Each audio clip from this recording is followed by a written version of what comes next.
Hello friends and my dear students of B.Ed, my future teachers. आप लोग के exam start हो रहे होंगे या हो गए होंगे फर्स्ट और सेकेंड ईयर के। ठीक, कुछ ही किसी का आज भी होगा, किसी का होने वाला होगा। तो all the best for your exam. और आज मैं आपसे एक टॉपिक शेयर कर रही हूँ अस्तित्ववाद पर। तो मुझे किसी कमेंट पे किसी ने रिक्वेस्ट किया था कि मैम आप एक बार अस्तित्ववाद और प्रयोजनवाद पे वीडियो अपलोड कर दीजिए। तो मैं आज आपको अस्तित्ववाद पहले शेयर कर रही हूँ मैं आपसे। यह आपकी पेपर 1 B.Ed सेकेंड ईयर का है, नॉलेज एंड करिकुलम। ठीक, ज्ञान और पाठ्यक्रम का जो टॉपिक है यह आपकी बुक का पाश्चात्य दर्शनों की ज्ञान मीमांसा, यानी कि एपिस्टेमोलॉजी ऑफ वेस्टर्न फिलॉसफी।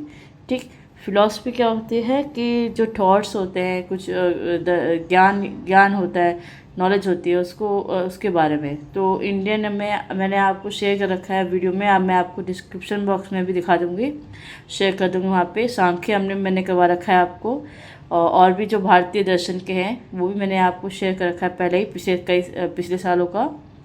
ठीक, और आज मैं वीडियो कर रही हूँ वेस्टर्न फिलॉसफी का एक टॉपिक है। वैसे वेस्टर्न में बहुत सारे आपकी फिलॉसफी आपने पहले पढ़ रखे होंगे। आदर्शवाद है, और उसमें प्रकृतिवाद है, और यथार्थवाद है।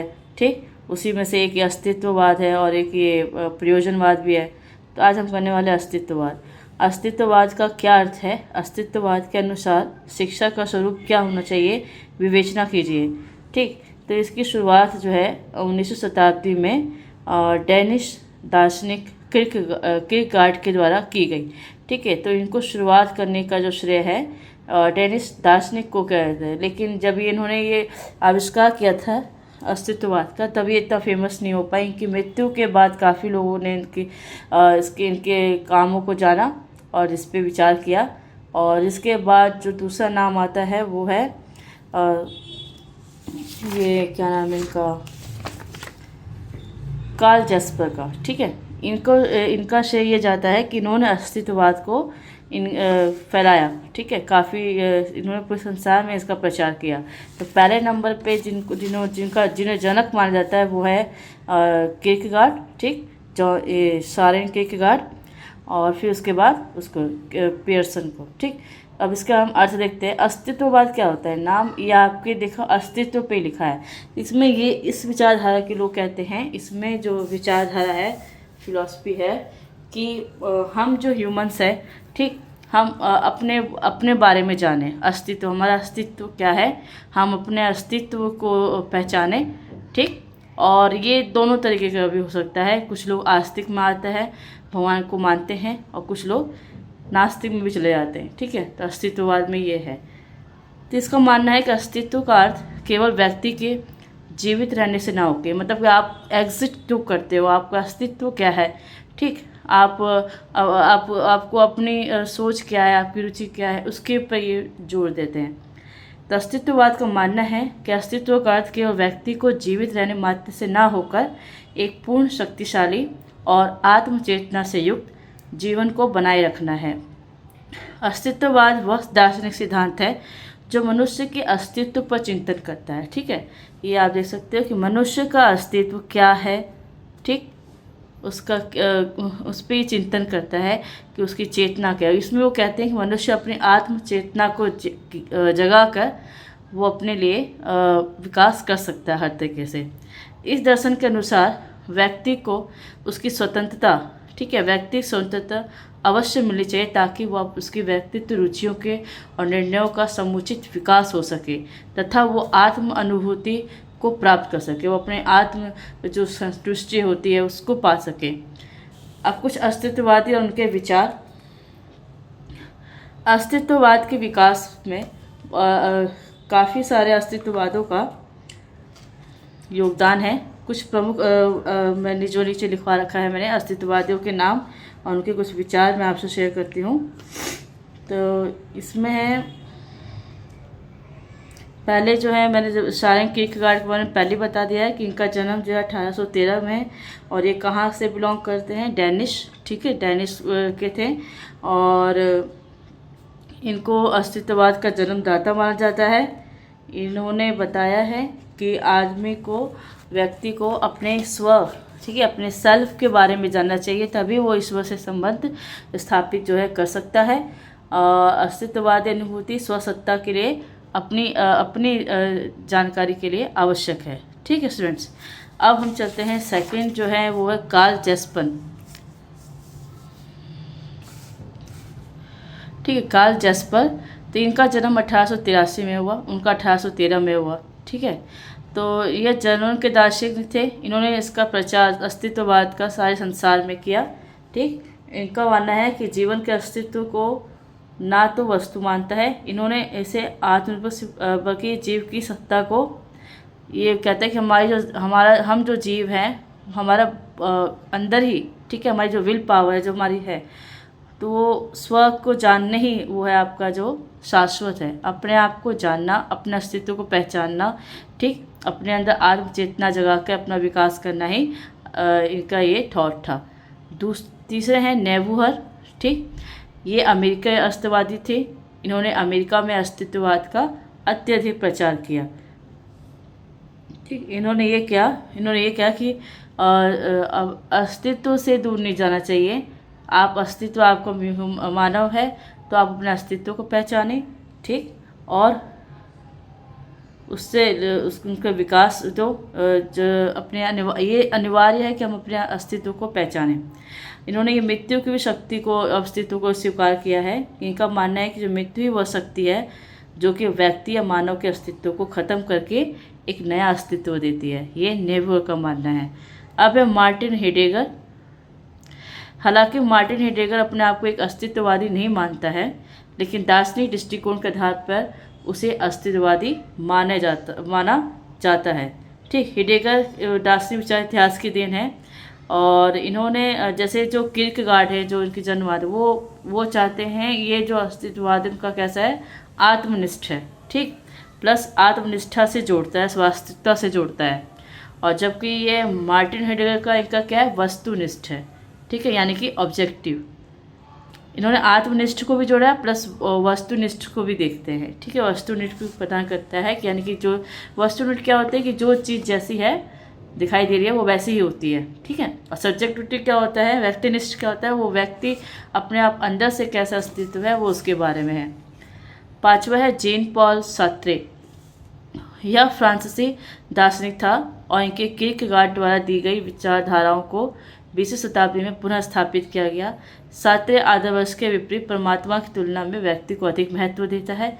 ठीक है, इसलिए इसे नास्तिकवादी माना जाता है। इसके अस्तित्ववाद को भी नास्तिकवादी अस्तित्ववाद के नाम से जाना जाता है।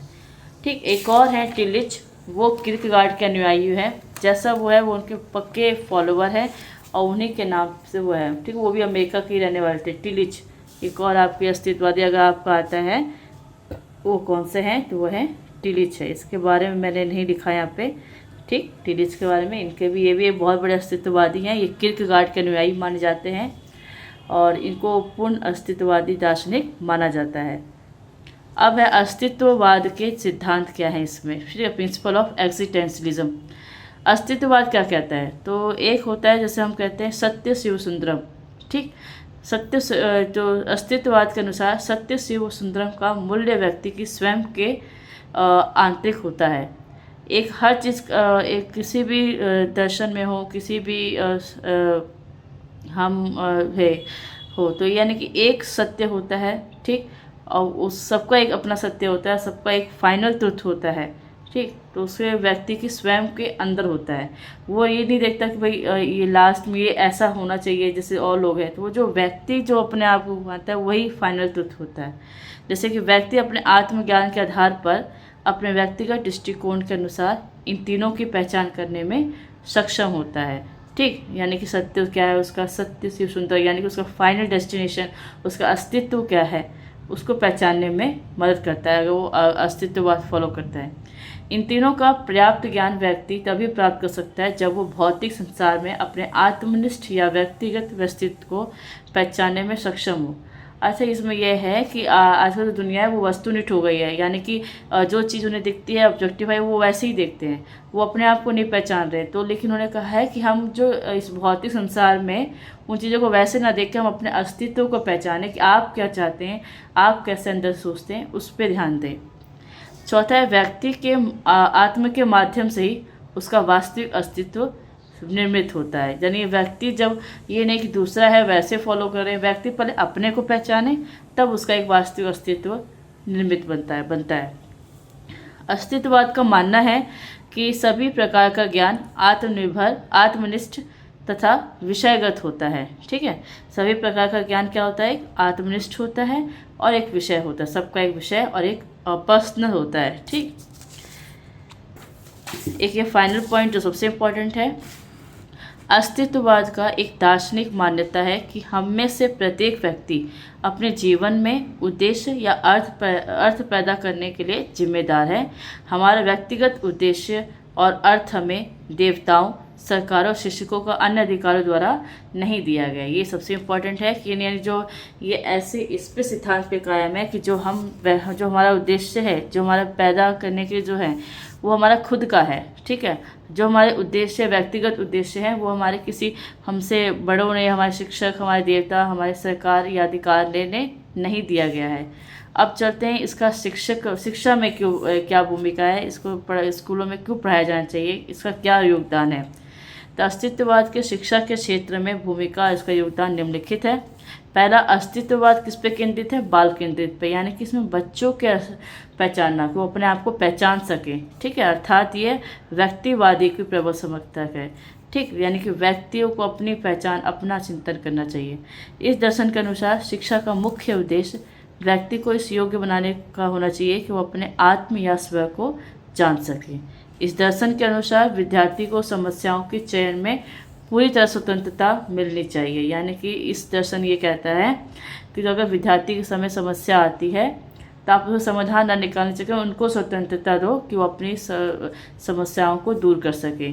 चौथा है, अस्तित्ववाद में शिक्षा के क्षेत्र में विशेष रुचि दिखलाई है क्योंकि वह व्यक्ति के स्वयं के प्रति जागरूकता को उत्पन्न करने और साथ ही साथ अपनी समस्याओं और जिम्मेदारियों को समझने के योग्य बनाती है। पांचवा, अस्तित्ववाद छात्रों के संबंध में यह आशा करता है कि वो अपने आप को इस योग्य बनाने की कोशिश करें कि वो उदासीन संसार में संघर्ष करते हुए स्वयं के अस्तित्व को सिद्ध कर सके। आप देख सकते हैं, पहला क्या लिखवाया मैंने, बाल केंद्रित हो। ठीक है, दूसरा, ऐसा होना चाहिए कि वो अपने उद्देश्य को जान सके। तीसरा, विद्यार्थियों को उनके समस्याओं को स्वतंत्रता दूर करना चाहिए। अब उस शिक्षा के क्षेत्र में कैसा होता है कि शिक्षा क्षेत्र में ऐसा होना चाहिए कि व्यक्ति स्वयं के प्रति जागरूक उत्पन्न हो सके, अपनी समस्याओं को, अपनी जिम्मेदारियों को समझ के योग बना सके।